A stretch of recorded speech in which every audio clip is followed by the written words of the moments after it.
Welcome to the stage our fifth storyteller of the evening, Brody!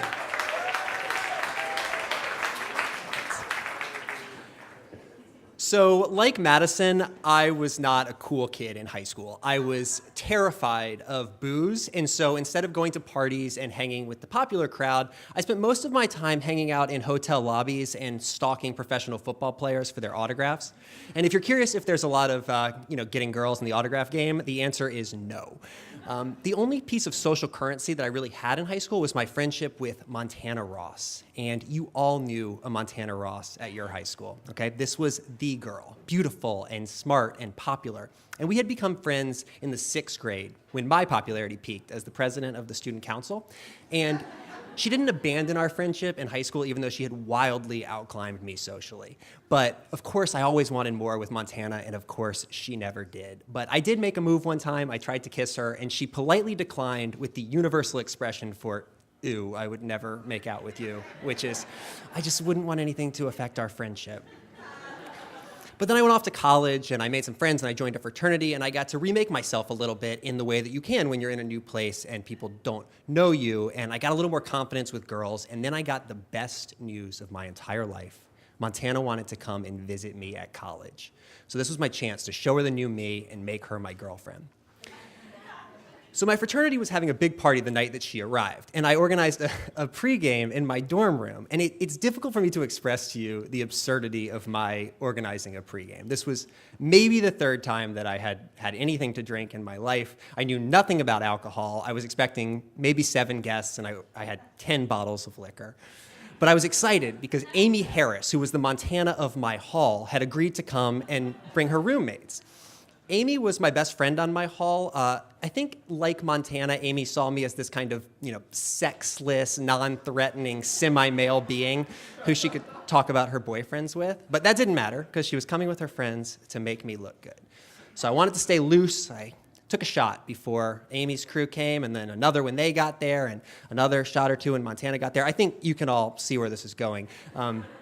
Before I know it, I'm face down on the bathroom floor of my fraternity house, and I'm throwing up. And it's my first time throwing up from drinking because it's one of my first times drinking.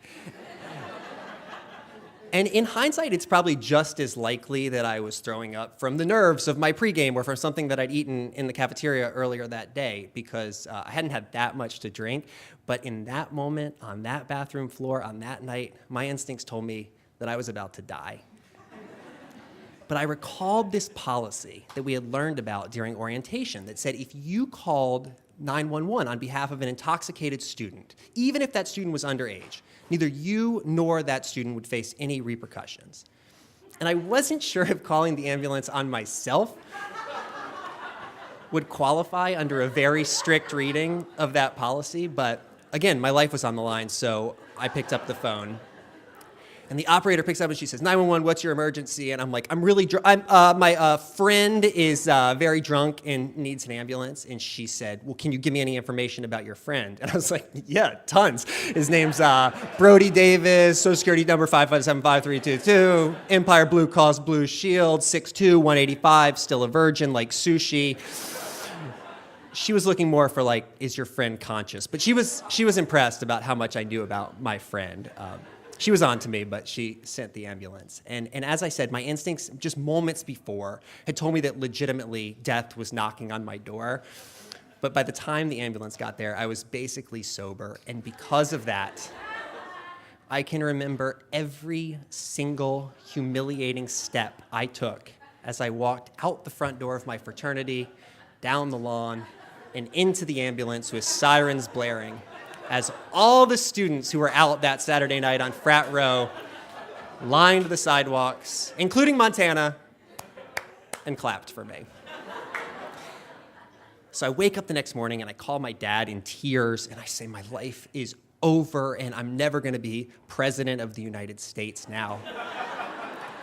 And he assured me that this wasn't that big of a deal and I was going to be okay. And he was right. It turns out you can do way worse shit and still be president of the United States. And my life did recover. I didn't get in any trouble at school, but I did have to go to a session of alcohol counseling. And the counselor says to me, how many drinks had you had? And I said, oh, like 13. And she said, that night, the night of the party, you had 13 drinks? And I was like, no, in my life, total, I've had 13 drinks. So she said she didn't think that I was an addict, and I was free to go, but she would suggest that if something like this were to happen again, perhaps I should call a cab next time instead of the ambulance. So needless to say, Montana never became my girlfriend. She found a guy who, I guess, can handle his liquor or whatever, and they have 3 beautiful kids. And I stopped trying to impress girls with booze and autographs, and I found my soulmate just by being myself. And she's way more my speed. At the end of a long day, we like to cuddle up on the sofa and enjoy one single glass of dry-farmed, biodynamic, pesticide-free wine. And then we drift off into slumber without fear of hangovers or the need to call emergency medical personnel. And it turns out she was the Montana Ross of her high school. Thank you.